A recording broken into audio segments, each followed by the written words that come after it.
Sí.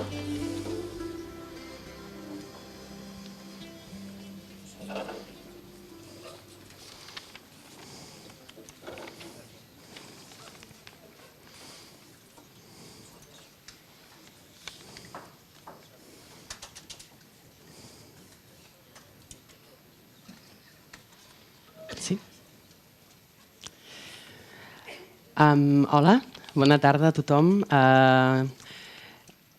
Benvinguts en aquesta sessió del MOT amb l'escriptor i periodista i traductor Mazen Maarouf. Estic molt contenta de tenir l'oportunitat de xerrar aquesta estoneta amb ell, que de ben segur se'ns farà molt curta, perquè hem compartit l'estona del dinar, hem pogut parlar de 4 coses i estic convençuda que en Mazen té coses molt interessants a dir. Com deia ell, és poeta, periodista i traductor d'origen palestí.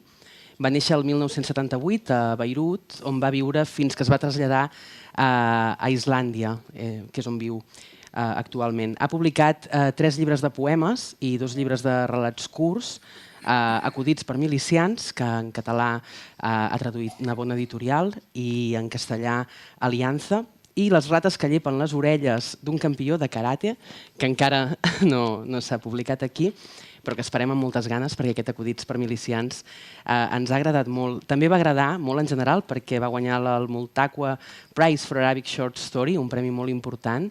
I bé, sense més preàmbuls, jo penso que saludem-lo i que ens expliqui força coses d'aquest Acudits per milicians, d'aquesta Mediterrània que és bressol i també és lloc de conflicte. Masalher, Mazen. Thank you very much. It looks a little bit strange. Maybe I'm the only one who doesn't understand Catalan here. So this is translation for me only, which is like, an honor. I'm very pleased to be here. Thank you very much, and very pleased also to share my book with you tonight. And thanks for the board of MOT Festival for inviting me. Yeah. I will ask you in Catalan, so Yeah. maybe if you want. Okay. Els teus contes, els contes d'acudits per milicians, la primera impressió que jo me n'enduc és que tenen molt a veure amb la identitat.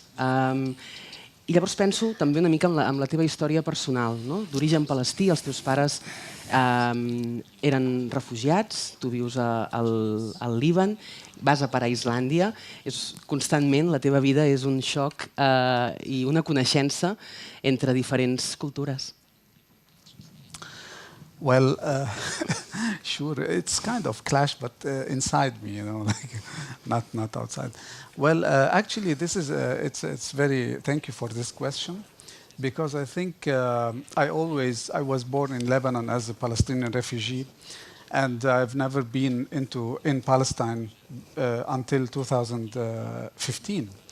So the thing is, Palestine, I grew up in Lebanon, in Beirut, but Palestine was kind of fantasy.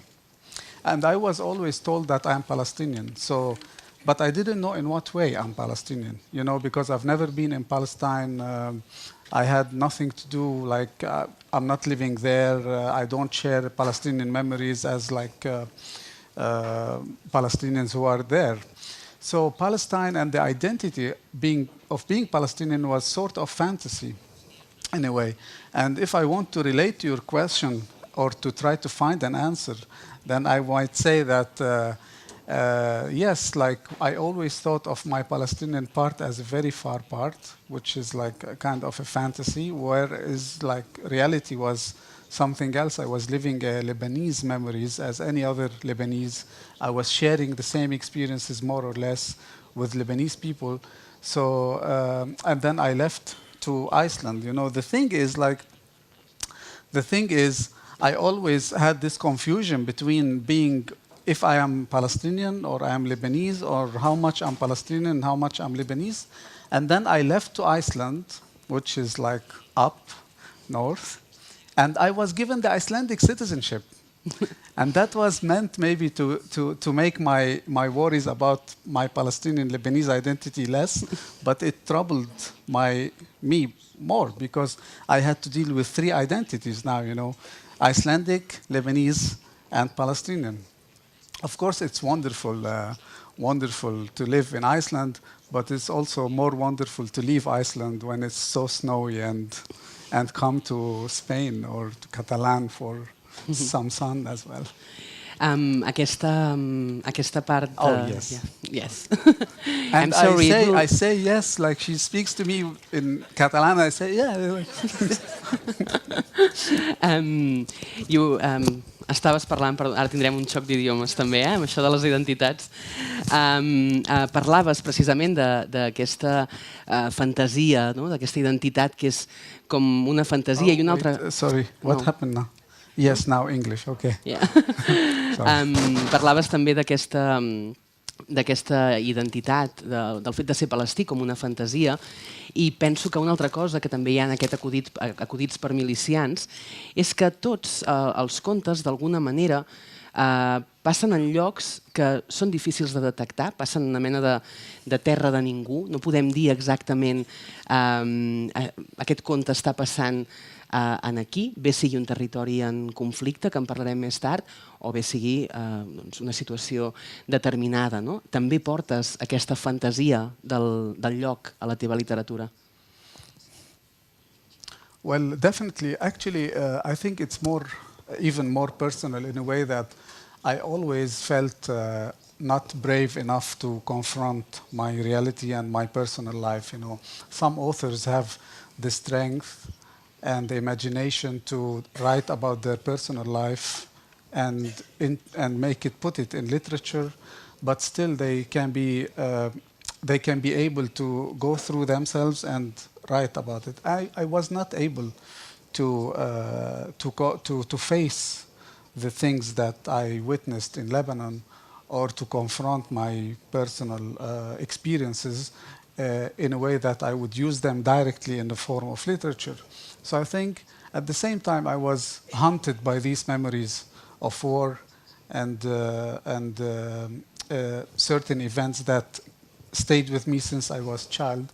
So in order maybe to find a balance or the perfect equilibrium between this, like me being unbrave enough and at the same time being haunted by these memories, I tried to deny the place in these stories, not to mention, and also to deny the time, that it become like the place and the time are abstract in these stories, and there is only events, there is only fantasy and reality and alternative reality in a way, a reality that I would be very happy to write about, but it's not my reality, it's similar to it in a way, more or less. I think this is why I ran to fantasy in these stories. De totes maneres, abans en parlàvem, mentre dinàvem. Tu vas néixer l'any 1978, el 1977 s'acaba aquesta primera part de la guerra civil al Líban. Una mica després que tu nasquessis torna a començar i a més amb molta violència i per tant en el primer conte, el conte que obre acudits per milicians, descrius realment la quotidianitat. Abans dèiem, un amic em va dir que no calia fer un altre llibre sobre guerra, que ja n'hi havia molts, i jo t'he dit, no, és que jo crec que el teu llibre parla de la quotidianitat, de la guerra com a fet quotidià, que és una cosa que em sembla molt interessant. Yes, because I think when we hear about wars, we only imagine tragedies and bloody events. We imagine catastrophes. We imagine dramas. But I was a child when the Lebanese war was going on in the 80s, and I remember that people they lived their lives, not normally, but they tried to do their everyday casuals, everyday habits. And as children, we don't know that this is abnormal, this is exceptional situation. We thought, as children, we thought that this is life, you know. Oh, this is life, you know, like this is childhood, that you are born into bombings and you have to go to shelter sometimes, and then you have to hear about some friend who went missing as a child, you know. But of course, it was very complex situation. The Lebanese situation, one of the most complex situations, because it was not only the Lebanese factions that were fighting. The Palestinians were taking part of it, PLO, in the 70s, and then you have other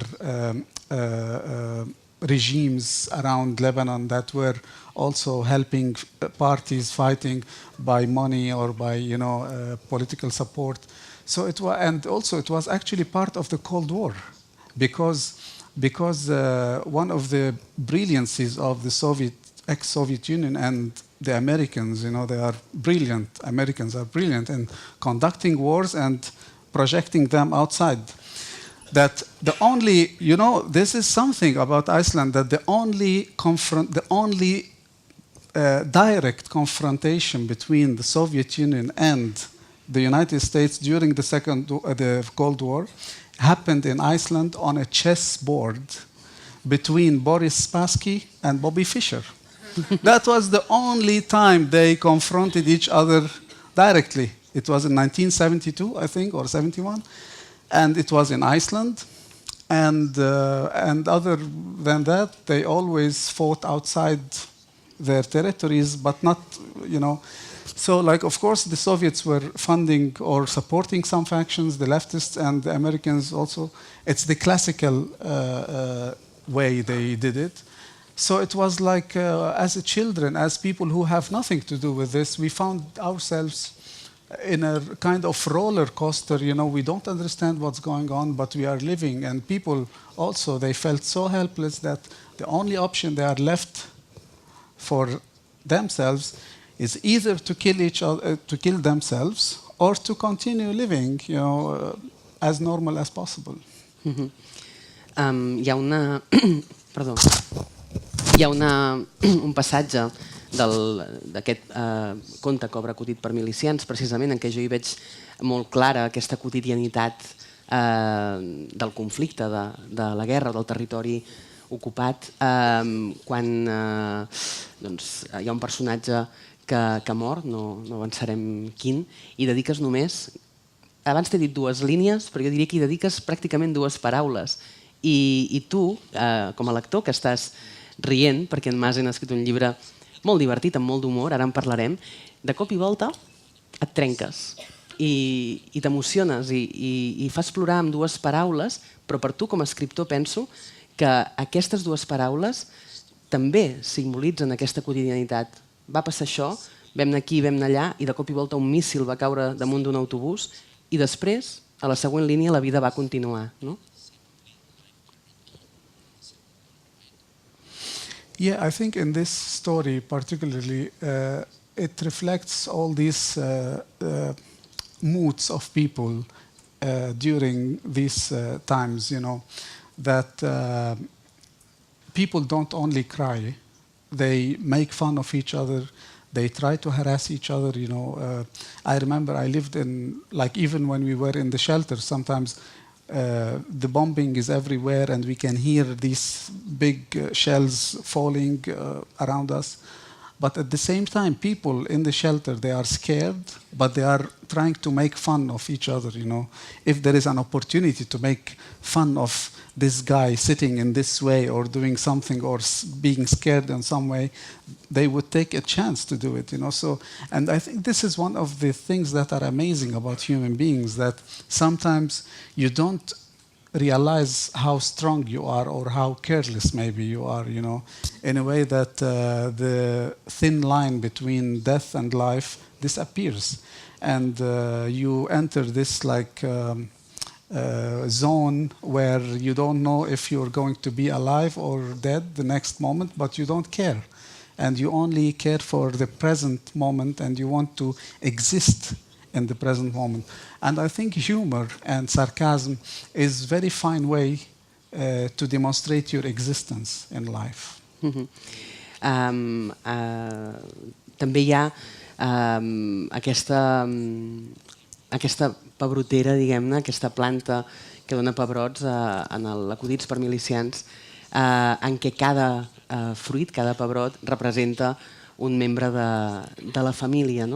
I l'escena en què el protagonista llença, després que el seu pare el pegui, llença el pebrot a terra i l'aixafa, també em va fer pensar en la manera com s'explica l'espai públic i l'espai privat, la defensa a ultrança de les nostres arrels, d'allà on venim, d'allò que ens protegeix respecte als altres, però el dret a sentir ràbia també d'allà on venim.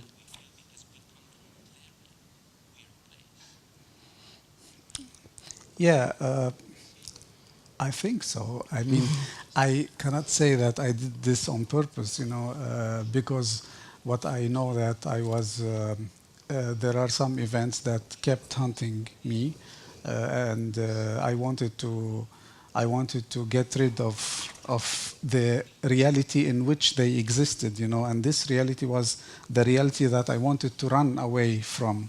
So I put these events in a fictional context, maybe hyper-reality, maybe fantasy in a way. But at the same time, returning to your question or comment, the neighborhood that I lived in was very diverse. It was like all these people who ran from different conflicts in Lebanon. They gathered in this street. They are all frustrated, all confused, and they don't have much. They have power in a way, but they regret that they couldn't do anything to protect themselves, of course, but to run away. And so that's why they try to inflict violence on each other. I remember, one of the things that I am missing, and I don't mean that I'm missing, I want these things to happen to me again. But I'm missing in a way that I remember that people were so honest that if they hated you, they would come and beat you up without talking to you. It was just so brutally honest. And I think I miss this in my adult life, that people try to pet you and I like you and that, But I prefer, the way really like we were kids, and then this kid sees you with a new shirt or something. He doesn't like the idea that you have a new shirt. He comes and beats you, punch you on the nose, and your shirt is all covered with blood, and you go crying. But he's like, And this brutal honesty, I think, was one of the things that were very paradoxical, because this is not a way to demonstrate your honesty. But this is the only way people, people spoke to each other sometimes. So violence was a social, daily language that was sometimes demonstrated by physical violence, or demonstrated by verbal violence, or by psychological abuse. And in this story, particularly the opening story of the book, I tried to reflect on this violent act that people become violence even without realizing it, without knowing that this is an act of violence. Justament ara parlaves d'escapar en certa manera, i en el teu llibre hi ha diverses maneres d'escapar, no? Potser si jo n'hagués de fer una ressenya la titularia així, perquè, per exemple, una de les primeres, a tots els contes, no?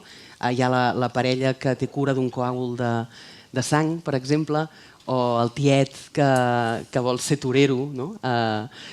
I tots, d'alguna manera, utilitzen aquestes coses absolutament rocambolesques que tu escrius amb molta ironia i amb molt d'humor per escapar, d'alguna manera, o jo llegeixo així, com a mínim, per escapar d'aquesta realitat, i penso que el que fa que els teus contes siguin tan fàcils de llegir i passin també és precisament que en cap moment fas evident aquesta escapada. L'escapada es fa a través de, com dèiem, de la fantasia, d'un humor molt gamberro, moltes vegades, molt trapella, i utilitzes aquestes tècniques, no? Però tots els teus personatges d'alguna manera estan fugint cap a una cosa que no és un lloc millor, no, és simplement un lloc que pot no existir perfectament, coses que no poden ser possibles, no? Well, I want to read my book again after this, you know. Thank you very much.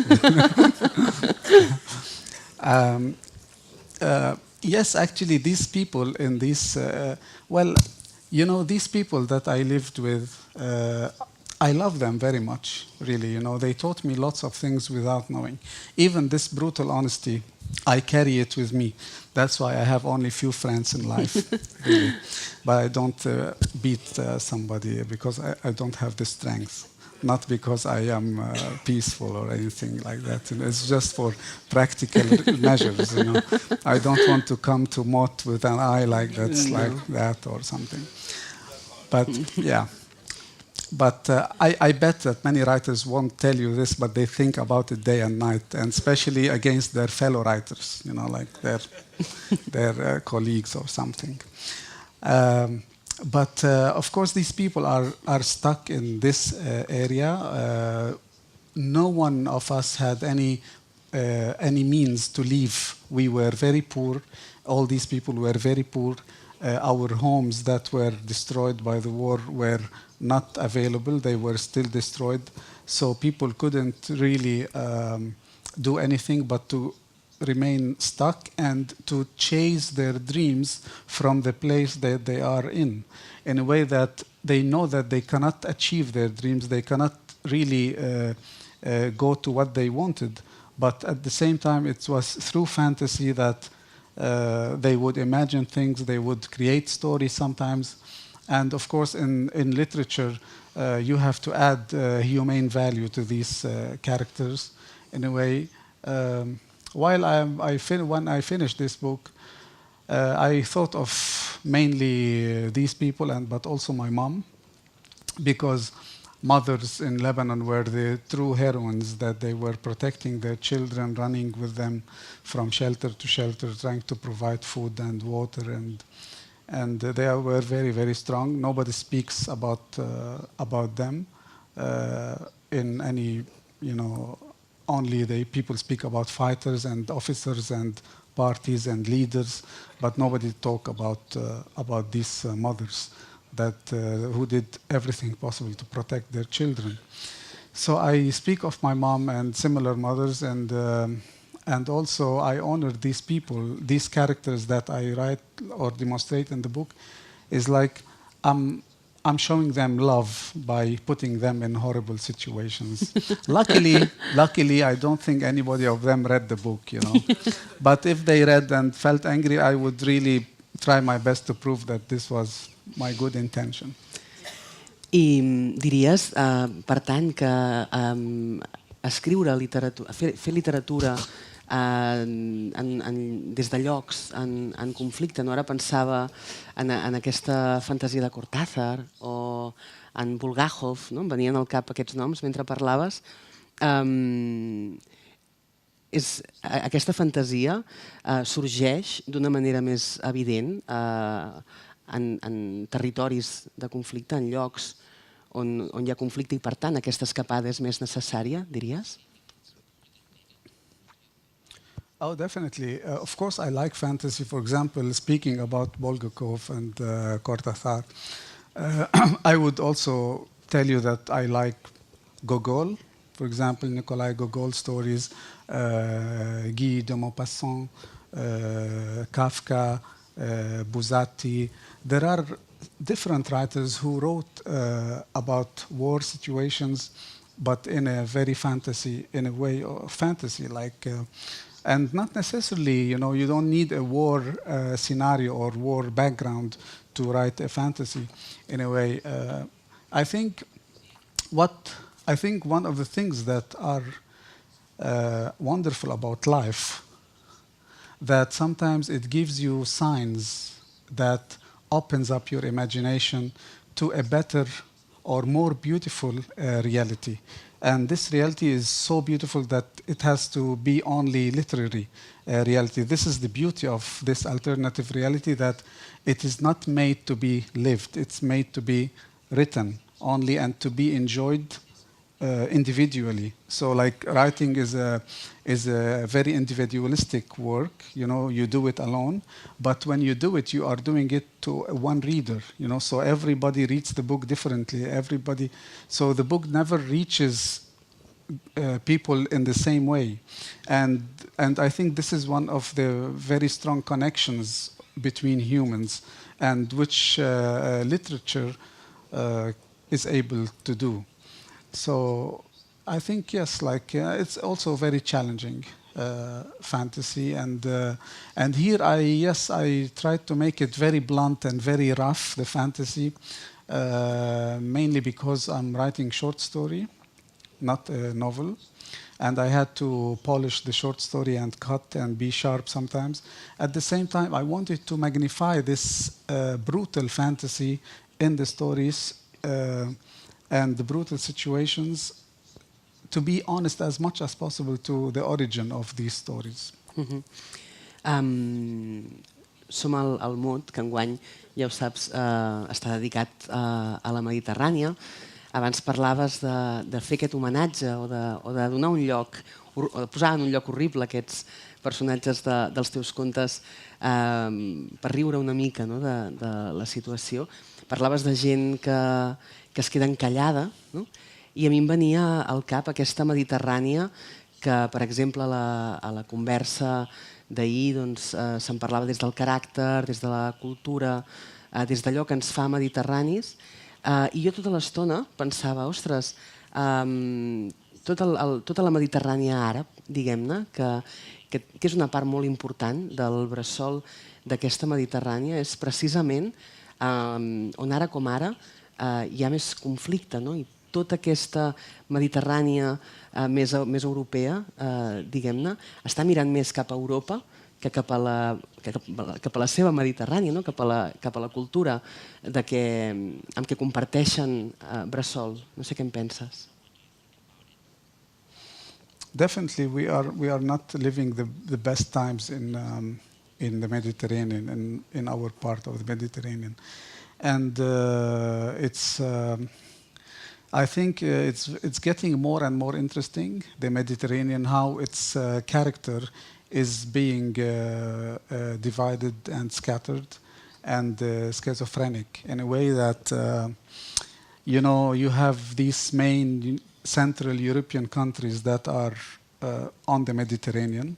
At the same time, the values that they bombard their citizens with on a daily basis are huge and so beautiful. You have to be moral all the time. You're not allowed to do any mistake. You're not allowed to harass, to rape, to steal. You have to be loyal to the system. You have to respect the other. You have to respect the diversity. And then you as a citizen, you are showered with these values and these slogans. But then the same leaders who promote these, they go and decide to conduct some war somewhere or to take part of it.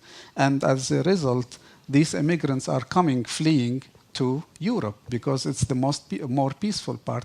But then the same leaders again who did that, or same system, it decides to shut the doors, and then for you as a European citizen, you grew up learning these values, but then suddenly you see how you're not able, or the system is so scared of applying these values in a way. So it tells something about the modern times, It tells something about this very rich part. The Mediterranean is very rich in history, culture, civilizations, the origin, practically the philosophy originated from, around this region, like in Greece, like the Asian Sea, and which is behind a little bit. So it's I don't know. Of course, we have beautiful culture in our part, but we don't have. We are not lucky with the politicians who run the countries. I think literature is the only, not only, but of course literature, cinema, visual arts. These are able to tie us together, because also we live in a times where the media bombard us with like lots of information about fashion, cars, food, healthy life, ecology, etc., but not about each other, not about cultures. They don't tell us about cultures, and being in Iceland, I meet lots of tourists there. They like to go there, and because it's peaceful. And sometimes I talk to some of them, and I'm really shocked by how much they don't know about the others, about other cultures. So I think literature is able to bridge and fill this gap that is, I do believe, being Palestinian.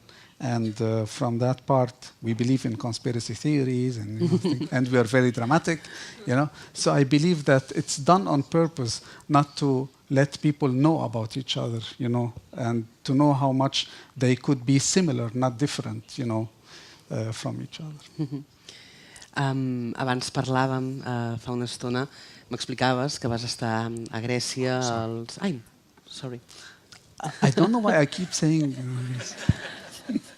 Abans parlàvem, m'explicaves que havies estat a Grècia, als camps de refugiats, ara que parlàvem de fronteres, em venia al cap, perquè també té a veure amb aquest quedar-se encallat que comentàvem fa una estona.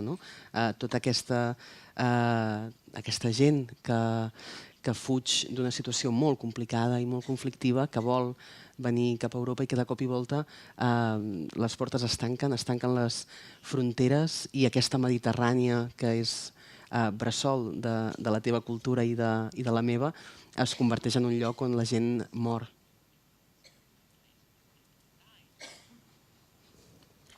Yeah, it is very, very tragic situation. Of course, I'm not calling vividly that Europe should accept all these refugees or not. This is something I cannot impose or decide. I'm just somebody who likes to write, and I'm not expert about all these things. But I look at things from humane perspective and from a fair situation. Like, of course, I saw these refugees in Greece. It was very, very sad to see how they are locked in this kind of camp that reminded me of the images that I saw, or the images and the movies, and how they built the concentration camps during the Second World War. You go there and you feel you are imprisoned, and at the same time, what makes you more troubled, that the surroundings of this camp, refugee camp in Greece, is so beautiful. It's all these mountains and the sea and sun and green and fresh air, but you are stuck.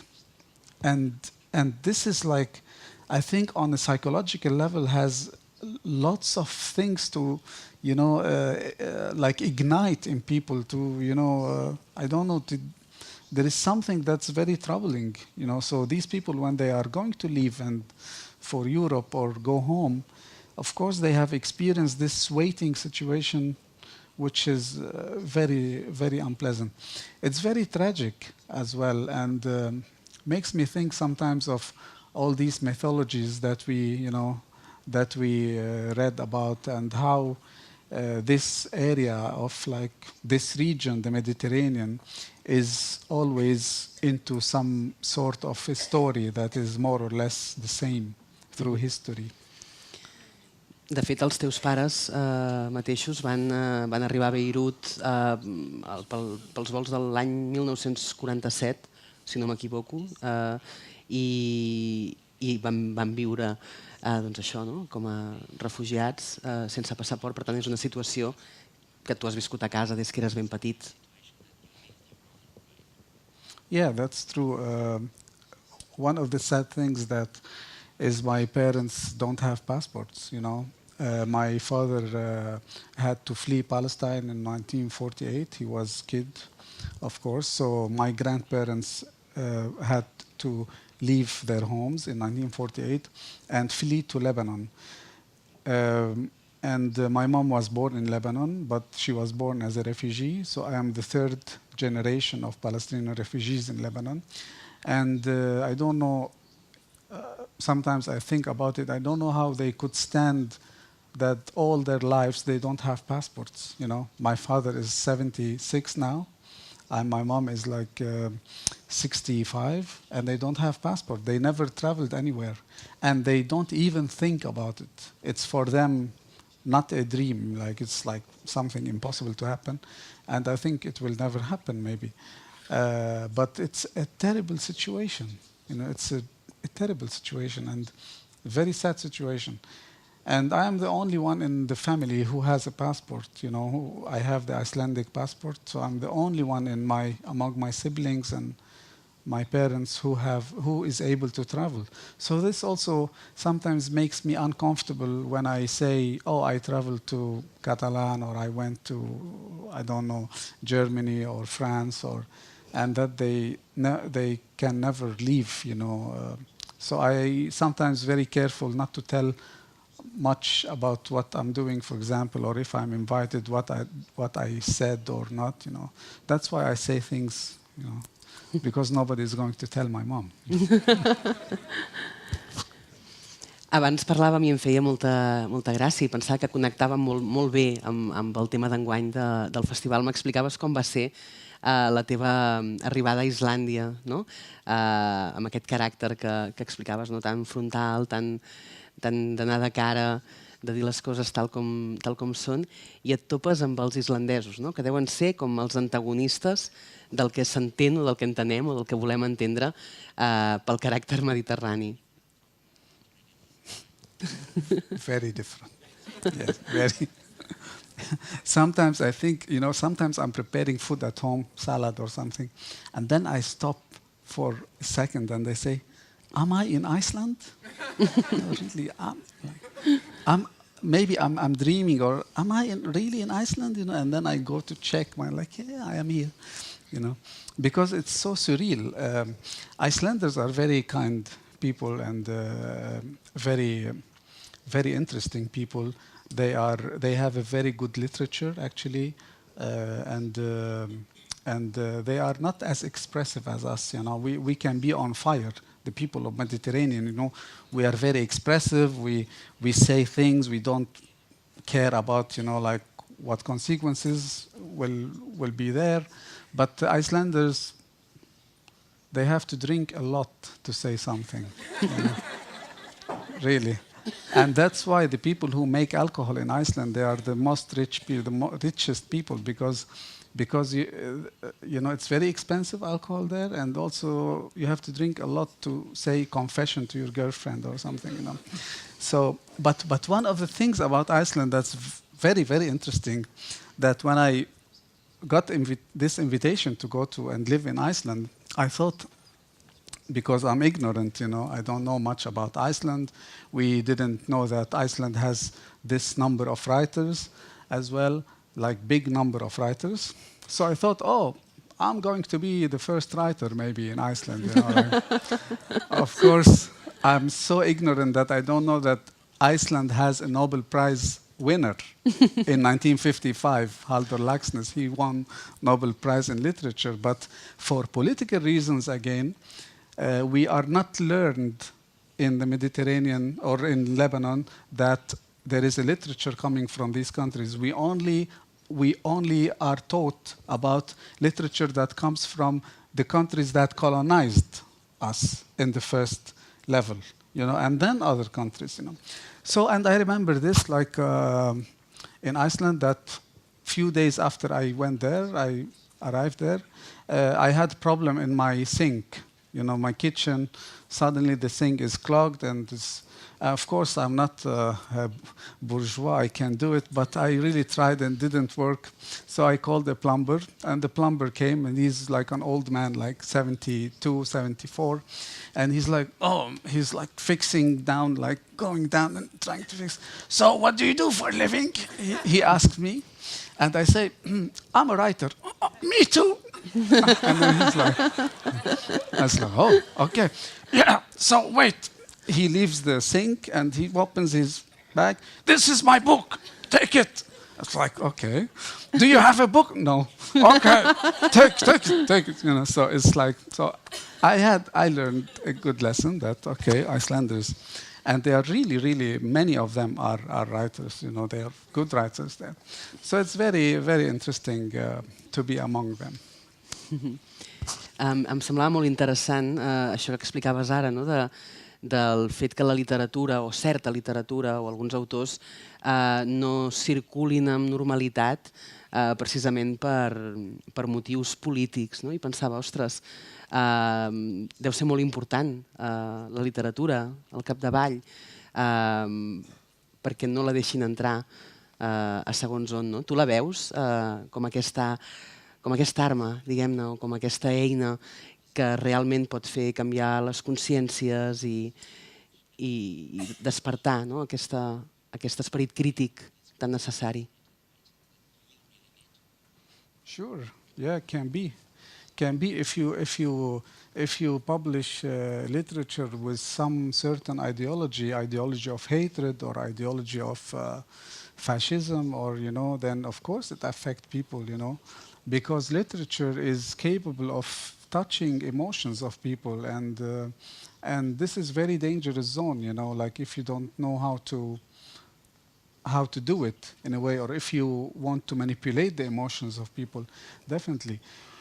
But back to your questions, because we were talking about this earlier, that it's very interesting that the literature that we used to learn in Lebanon was mainly the literature coming from France, or the English literature, or the Russian literature. And the Russian, of course, because Russia had, the Orthodox Church had some authority in parts in Lebanon and in Palestine, So it was also for political reasons that they wanted to promote their literature, but definitely, and most importantly, that the Russian literature was coming from this Soviet Union, which tried to establish a strategical role in the Middle East. So literature was always like a tool to reflect to the history of the Soviets, for example, also to make good connection between people and this country. At the same time, also in the same way, more or less, the French and the British, because they established their institutions there, their schools as well, and they tried to, after they left Lebanon and Syria and Egypt, they tried to still establish some cultural connections, which is not bad in my opinion, because they have very fine literature as well. So I'm talking from literary perspective. But of course, then when it comes to literature from the Nordic countries, or from Catalan, or from other countries that didn't interfere politically in that area, then these literatures haven't reached us, but only after these literatures, more or less. And I think, for example, the Catalan literature, we still in the Middle East need to have more and more of it translated into Arabic. No sé com anem de temps. Tinc temps encara per fer alguna altra pregunta, o algú ha de preguntar? 5 minuts. Fantàstic. Abans parlàvem, Mazen, d'una cosa que a mi em semblava molt interessant, de com es pot explicar el conflicte literàriament, com podem fer-ne literatura de les coses terribles que passen en aquest món, i parlàvem de la distància necessària entre els fets i el relat que en fem a posteriori. No sé, per escriure aquest Acudits per milicians, que ara que ja arribem al final d'aquesta xerrada us torno a repetir, no us perdeu, està carregat d'humor negre, sarcasme, però alhora també de molta tendresa. No sé quina ha sigut la distància que tu has hagut d'agafar per escriure aquests contes respecte a tot allò que tu has viscut fins ara. Well, first of all, I think the only way to write about wars and conflicts is to be personal in what you write, to be loyal to yourself in a way and honest to your own experience and your own thoughts. Otherwise, we would all write in the same way or write the same story, more or less. But speaking about the distance, I'm not sure if I can answer this or if I have an answer to this, but what I know is I wrote this book in Iceland. So I wrote it from away from the place where the stories happen in my mind. In my mind, the stories take place in Beirut, and Beirut is there and Iceland is just there. So I think maybe this geographical distance, like the different setup, the very mysterious setup, because Iceland is so magical that when I arrived there, I don't know where am I and what is this place. So I started to maybe, in a way that I was afraid a little bit. In my mind, I went back to Beirut. Going to Beirut in my mind, going to these memories in a way, triggering these memories, like just digging these memories out. I had to deal with them, it's like waking the beast. If you wake up bad memories, you're waking up a beast, and then you have to tame this beast. You have to and I think by writing these stories, I tried to, tame this beast and let him or her sleep, in a way. And this is my own experience, and yeah. Doncs no sé si voleu aprofitar per fer alguna pregunta en Mazen.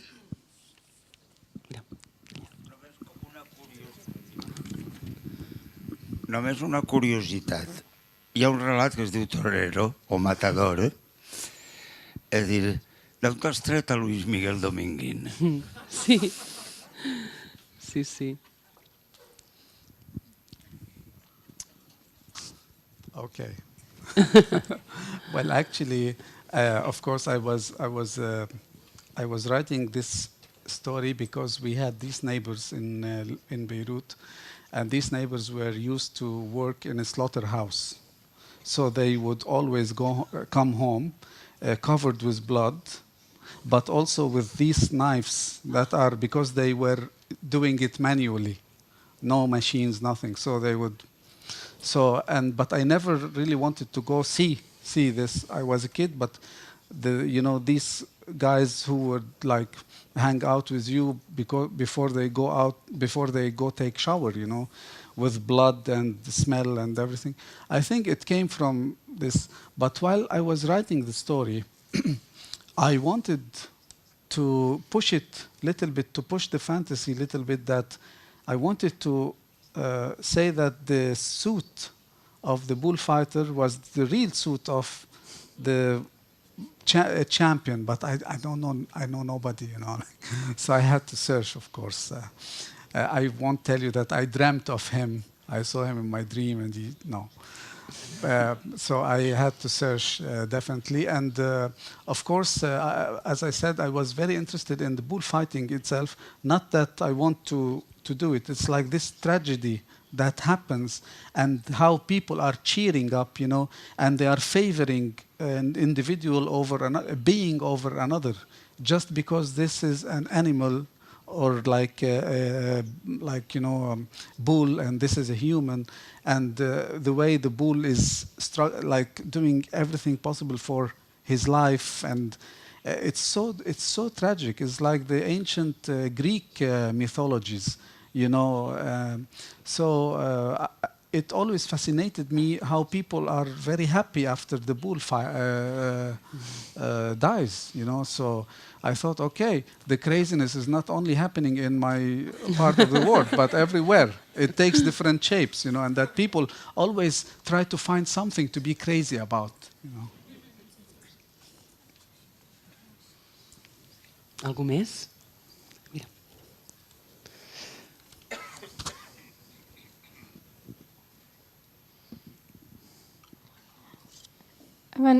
Abans ha parlat de la literatura que va aprendre al seu país, de França i als altres països, però suposo que també devia tenir bastants referents de literatura àrab o d'altres llocs. M'agradaria saber quins autors el van influenciar o a qui admira.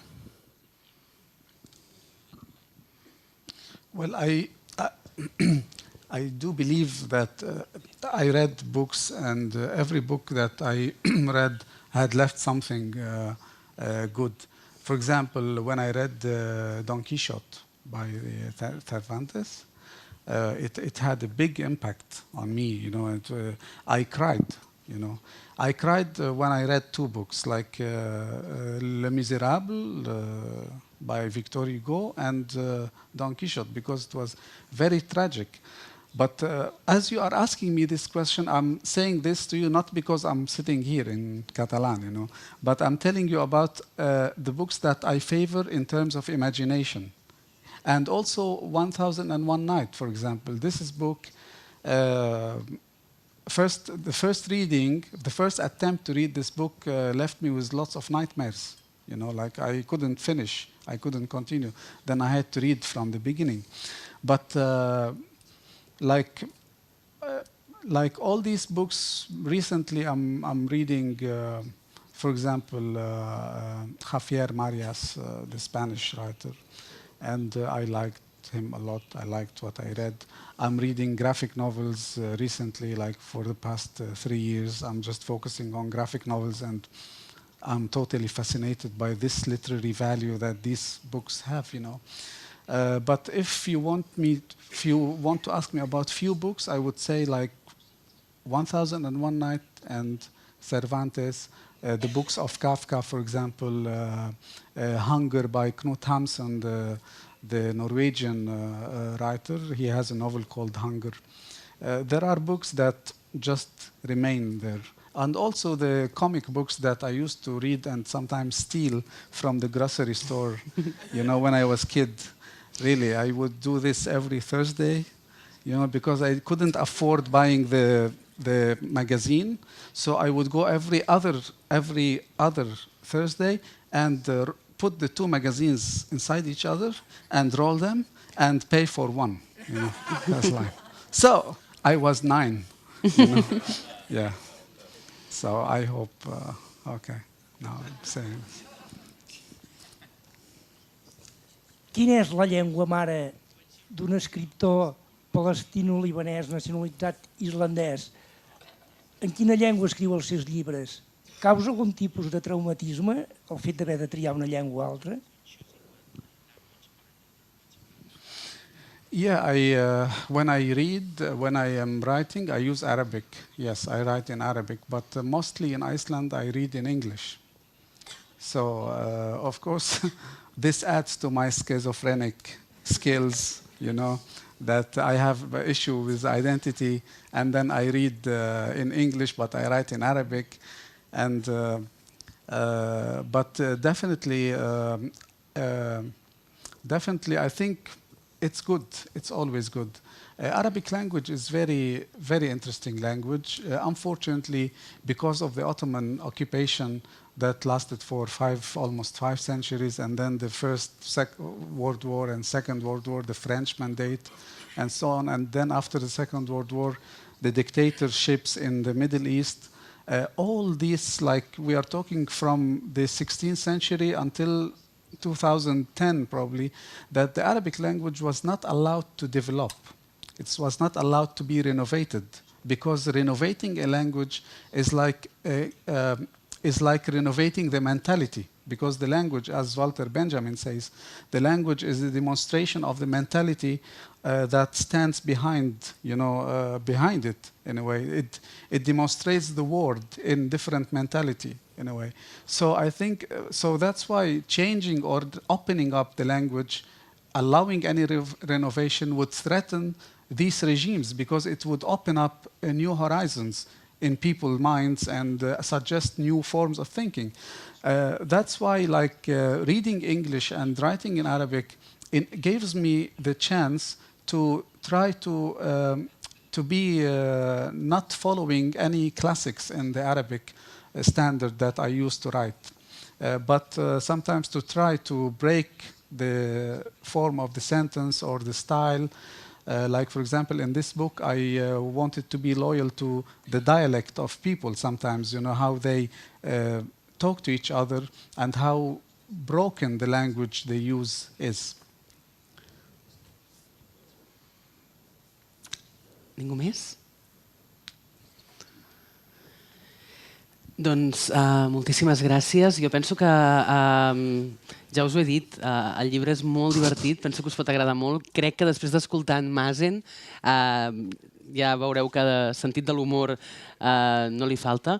Crec que aquests contes, com us deia, tendres i irònics i molt ben escrits, tot això plegat, us agradaran moltíssim. Moltes gràcies per haver vingut. Moltes gràcies, Mazen Maarouf, per estar aquí amb nosaltres al MOT. Thank you. I Gràcies. moltes gràcies.